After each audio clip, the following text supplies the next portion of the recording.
राम सुधाम दाम्प सुधाम मधुमंगल कहा भोजभटिकारा सब समय भगवान घुमेर घरेও তাদের নাম জপ করতেন। আচ্ছা আমরা ঘুমের ঘরে কোন স্বপ্ন দেখি? আমরা সারা দিন যে বিষয় নিয়ে বেশি চিন্তা করি দেখবেন স্বপ্নের ঘরেও তাই চলে আসে।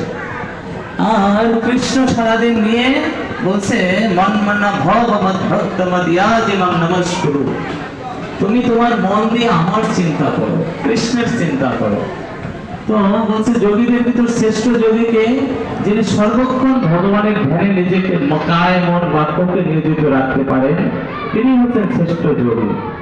তো দেখুন সকাল থেকে রাত্রি পর্যন্ত আমরা কত হাজারো লক্ষ লক্ষ চিন্তা ভাবনা আমাদের মাথায় আসছে, কিন্তু কতটুকু আমি গুরু গৌরাঙ্গ কৃষ্ণের চিন্তা করতে পারছি? মহেন দুষ্কৃত নারায়ণের পক্ষে কৃষ্ণ চিন্তা বড় বিরল। কিন্তু আপনারা ভগবানের প্রিয় ভক্ত, আপনাদের চরণে আমার কোটি কোটি প্রণাম। বলছে মনটা আমাকে দিয়ে দাও। সমস্ত ভক্তরা অকৃত্রিম ভাবে কৃষ্ণের সেবা করছে, কিন্তু সেই কৃষ্ণ স্বয়ং সেই সকল ভক্তদের ধ্যান করেন, বিশেষত ব্রজবাসীদের। তো এই যে জগন্নাথ, সারা বিশ্বের সমস্ত ঐশ্বর্যের অধিপতি হচ্ছেন ভগবান জগন্নাথ। জগন্নাথের যে 9 দিন অনুষ্ঠান হয়, বলছে সারা বছর জগন্নাথকে সেবা করলে যে ফল হবে, এই গুন্ডিচায় শুধুমাত্র একদিন জগন্নাথকে দর্শন করলে তার থেকে 1000 গুণ বেশি ফল লাভ হবে। গৌর প্রেমানন্দে।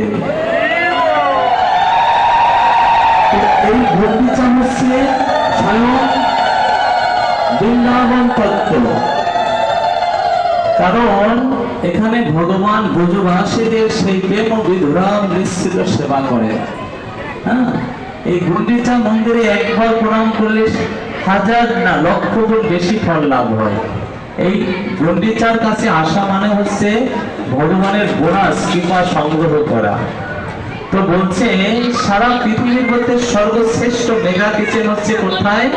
পুরী ধামে, যেখানে কখনো রান্না বন্ধ হয় না, সবসময় জগন্নাথের জন্য রান্না চলতেই থাকে। এবং জগন্নাথ হোসেন ছিল প্রভুপাদ বলছেন ইটিং ভগবান।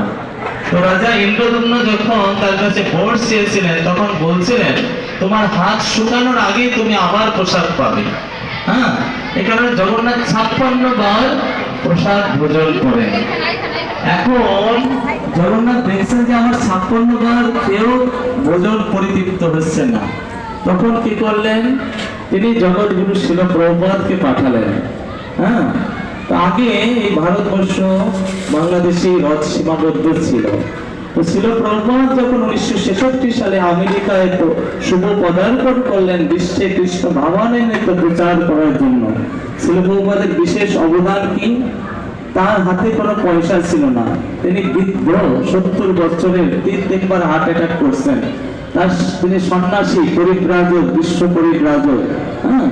তার সেবা শুশ্রূষা করার মতো কেউ নাই, কিন্তু তার গুরুদেব ওম বিষ্ণুপাদ কোন বংশ পরিব্রাজক আচার্য অষ্টোত্তর শত শ্রী শ্রীমৎ ভক্তি সিদ্ধান্ত সরস্বতী গোস্বামী প্রভুপাদ তাকে বলছেন তুমি সারা বিশ্বের মানুষের কাছে গীতা, ভাগবত, চৈতন্য চৈতামৃতের এই দিব্য জ্ঞান ইংরেজিতে অনুবাদ করে তা ছড়িয়ে দাও, বিতরণ করো, সমগ্র জগৎকে উদ্ধার করো।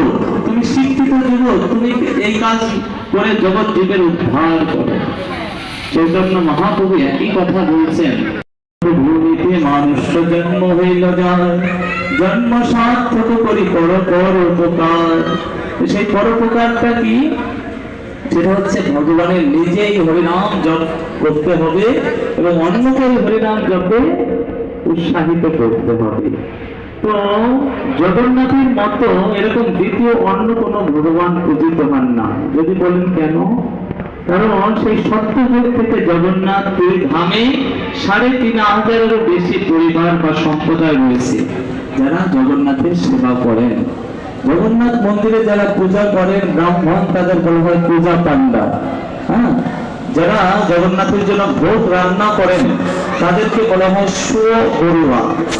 এনারা সবসময় দেখবেন 21টা হাড়ি একসাথে দেন এবং একসাথে সবচেয়ে নিচের হাড়িটা হওয়ার কথা, কিন্তু উপরের হাড়িটা আগে হয়।